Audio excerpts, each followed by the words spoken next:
My friend Soren, welcome back. Happy Pride Month again. We are recording this right in June. Happy Pride. Happy Pride. So today we're going to be talking about the self and the evolution of it. We're going to be talking about how do we figure out who we are and what does us mean, right? Like everybody in modern society is attempting to self-actualize, but they're attempting to achieve something that I don't think they themselves even know. We don't, I feel like, at least myself, I struggle to figure out who I am. And I seem like a very self-assured person, but like, I try so hard to figure out a concrete idea of who I am, but the reality is just that I'm very fluid, right? And I spend a lot of time trying to like figure out who I am, like how I want to behave. But I think that I can behave in a bunch of different ways and present myself in a bunch of different ways without like compromising my integrity. Yeah. Right. Well, it reminds us of last week's episode when we were talking about brand and how we respond to criticism and folks attacking us and different styles of the clapback. And I think you and I were in agreement of sort of how, today, who we are, how we clap back isn't the same way we used to before. Yeah. But I'm curious. I love this conversation with you. Tell me a little bit about where that pressure for you comes in, like 20% of your estimation of like trying to figure out who I am. Yeah. What's driving that? Where's that pressure come from for you? I think it's all internally derived for the most part, but also like society really loves when people are categorized, right? The label. Like, yeah. And especially high school really puts pressure on people socially to find a niche for themselves and brand themselves in a very like distinct, specific way, which sort of like removes the nuance, right? It's very easy for us to understand like categories of individuals and how they like behave as a group without engaging with the nuance of individuals. Yeah. And like, I think in high school, I've never fit into like a proper social niche. And my entire friend group is just kind of misfits that don't really fit into a proper social niche, which I guess misfits might be my social niche. Yeah. But that's the bond that ties you together. Yeah. It's like, I think it's both societal and internally derived. I just have such a burning desire to figure out who I am in like a concrete sense. And yet at the same time, I know that I am not a like written in stone person. Right. It will always be changing. I cannot find a concrete ideal that I want to achieve. And if I do find a concrete ideal that I want to achieve, I'll be constraining who I am. Yeah. Right. Yeah. It's so, yes. And you and I have talked about this across the last several episodes that, I believe that our best days are ahead. I believe that we are all works in progress. I believe that who we are tomorrow is going to be different of perhaps who we are today. And at least for myself, when I look back at the eras of Chris, there were some pretty unique eras, but they were all shades of maybe a similar color. Yeah. And for me, and we talked about this last week, that's brand, that's authenticity, that's self. And I'm not just talking about brand in the business sense. I'm talking about how I engage the world professionally or personally is my brand. My brand is my color. Yeah. Therefore, I'm most successful in my brand when I'm operating within the shade of that color. I also recognize the shade that I'm going to be a year from now, 10 years from now, is going to be a different hue than what we're talking about today. And at the same time, I don't know that I feel a similar sense of pressure that you are feeling around who is Soren Peterson, who is Chris McLaughlin. Yeah. Well, I feel like that pressure diminishes over time. Like youth are like, especially with us having to decide what we want our future plans to be with. Yeah, good like point. at such an early age, like, do you want to go to college? What do you want to study when you go to college? Are you going to enter the workforce? Like we are deciding what the rest of our life is or a lot of people feel like they're deciding what the rest of their life is at a very early age. So we do have that social pressure to figure out what we want. And like, I don't know what I want. I feel like most of my generation doesn't know what they want. Like we're in a very unique situation where we are teenagers still trying to figure out who we are, let alone what we want. And yet we're in a situation where we're about to graduate high school. We are deciding what a good portion of our life is going to look like right now. Yeah. That's a good reminder, Soren, that I maybe have forgotten a little bit about what that pressure to be definitive felt like. You are looking at being done your junior year in high school in a matter of weeks. Yeah. And then your senior year.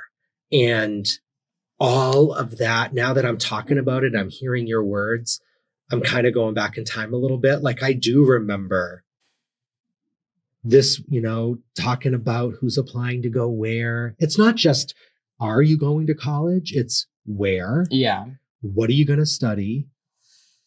Yeah. Back then it was, what's your minor going to be? Like not only did you have to define what you were going to major in, but there was this pressure to be like, what are you going to minor in? Yeah. It's a lot. And I think like I am very lucky in the fact that I have intellectual aspirations. Like I want to achieve a certain ideal with my life. Like I know what I want to pursue academically at least. But like, I think also in that I know what I want to pursue academically, I'm even more lost internally because I don't know I don't know the Soren that I want to be to approach that, right? And I have aspirations, but how can I meld myself to achieve those, right? But also like, I feel like teenagers have all this pressure on them because they think that their decisions now are concrete. And I put a lot of emphasis on the fact that we're dynamic. Yeah. Things can change instantly. Yeah. The decisions that we make, yes, they have gravitas and yes, they will be impactful, but it's not like life or death. And if you don't know what you want to do, it's even more flexibility. Yeah. It's not like a crushing constraint. It's not a debuff. Yeah. It's a benefit, I think. Here's what I know. A couple weeks ago, you shared with our listeners some hard stuff about your own experience in mental health and crisis. And so, what you shared a couple weeks ago was just the reality for you at that time where you didn't see yourself having a future. Yeah. Now you're at this complete 180 place where the cliche, like the world is your oyster. Yeah. You are looking at going to big places and doing some big things. Yeah. And so maybe part of what you're wrestling with is the result of having that pause for so long when you were in crisis, for those years that you were in crisis. Yeah. And now you're in a better place, but the pressure is starting to sink in. Well, I think when I was in crisis, like I was afraid of making decisive decisions for my future, right? And so instead I crafted a future for myself where I wouldn't have to make any decisions, right? Right. And it was it's very comforting to know what's going to happen, right? Like with suicidality, you're in control of your destiny and you're in control of who you are, but like not really, but that's the illusion that it presents. And now I'm in a place where I have to embrace that uncertainty and jump into the abyss with a smile on my face rather rather than fall into the abyss with screaming. a sense of, yeah. But like, I don't know, like I was saying, we're very dynamic, and I have tried so hard to convince myself that I don't need to create a sense of continuity with who I am. I can be whatever I'm behaving like in the moment, and that doesn't somehow compromise who I am long term. It simply adds to it, right? Yeah. Do you feel like I'm going to use your words, like your friend group is sort of the misfits, the youth who don't necessarily ascribe, or they're not welcome in some of the other fixed social strata of a typical high school? Do you feel like it's because your friends are who your friends are, there's a little bit more permission to be that fluidity, to not necessarily have to stay in this rigid social role of the jock or the cheerleader or the academic or any of the other groups? Well, like we find solidarity in our sort of like misfits. We're all to some extent like academic achievers that don't put effort into school, which you've talked about before. Yeah, much to your mother's chagrin, for sure. But like, I think it is a very unique social situation that has allowed me to be more open to the possibilities of the future. Right, because I don't feel like I used to really want to fit into a certain like social role. I used to desire so deeply like the comfort of that. And through that, I attempted to force myself into a variety of social roles. Like for a while, I was the gay best friend, or I was one of the boys, or I was like a druggie. Like I attempted to force myself into a social niche so that I could feel identity and feel community. But by forcing myself into those social niches, I felt even more lost because I was sort of divorcing myself from my own personality and adopting a new one so that I could fit in somewhere. Well, you were trying on a color, to use my example of shades. That wasn't you. You weren't authentic to you. And so I think when I talk with other youth about this idea of the social scenes and the cliques or the groups or whatever words folks want to use for them, you know, there's a pro and a con here. There's something really kind of nice about, okay, I'm in this role and now I just have to play this part. It's defined for me. I can be the stereotype of this image and it's written for me. I don't have to work at it. The downside to that is the rigidity of having to live in this role that no other shades, no other colors are welcome to you. Well, I feel like humans evolved to fit like a specific role in like a tribal structure. And now we're thrown into an environment where there's no designated role that we have to pursue. We can do anything. And that's scary, but that's also exciting.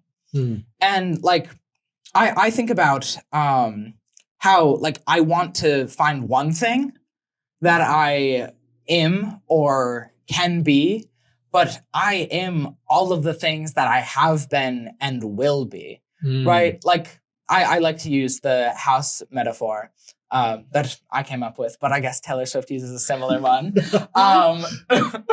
That like I am a house. And throughout my youth, I have occupied one room at a time. Each time I move into a new room, it adds that room to my house. And I think growing up and gaining maturity is realizing that you can be in multiple rooms at a time. And like self-actualization is adding rooms at the same time that you're occupying your entire home. Right. You're building it as you're living in it. Yeah, exactly. And I love the house metaphor. And I'll give you credit for it. Because Taylor's Taylor's version of the house really is the rooms as her eras. Yeah. And Taylor gives herself permission to kind of come and flow through this house. What makes your analogy a bit more unique is this ability to exist simultaneously in different rooms. What I also love about your house metaphor, though, is this idea of foundation. Yeah.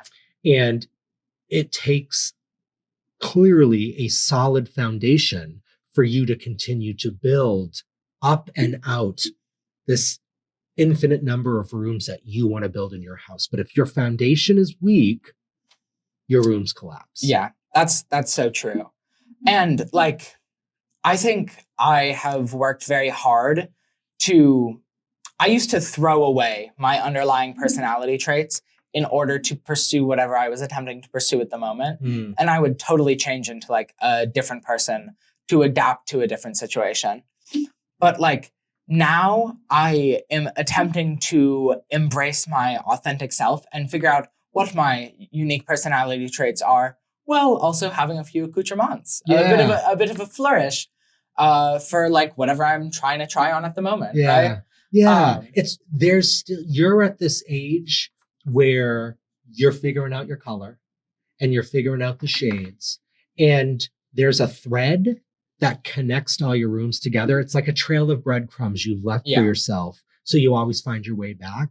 Yeah. Because what you and I have talked about on and off this podcast is when you were trying on those other roles that didn't feel authentic to you, you weren't successful in those roles. They may have brought you some relief or some temporary sense of fitting in or escaping other things, but it was never you. Yeah. And so often in this podcast, Soren, you've talked about how when you were younger, you embraced a lot of color in your wardrobe. I remember having watched you grow up in a lot of ways. Some of the outfits and the attire that you showed up to places in, I was like, work, Soren, work. And more recently, you've talked here in this podcast about having lost that a little bit.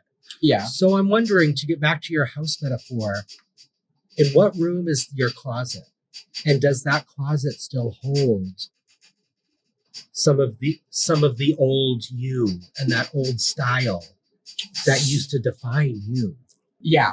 Well, what I like about the house metaphor is that we can maintain all the rooms at once. We still have access to those. And by that, we still have access to the lessons that we learned. And like, I think a lot of people, when they switch from like a different social niche to another or something of that nature, like try to alter their personality or aesthetic in a significant way, they try to throw away and disregard what they used to be. But by throwing away and disregarding that, you're also disregarding the lessons that you learned through that experience. Right? Yeah. And going back to my wardrobe and like how I used to express myself, I don't know if I want to achieve that ideal again, because that's a scary way to present in modern society, to be honest. And I think like the way that I want to present myself now obviously encapsulates that to some extent, but also I've added onto it.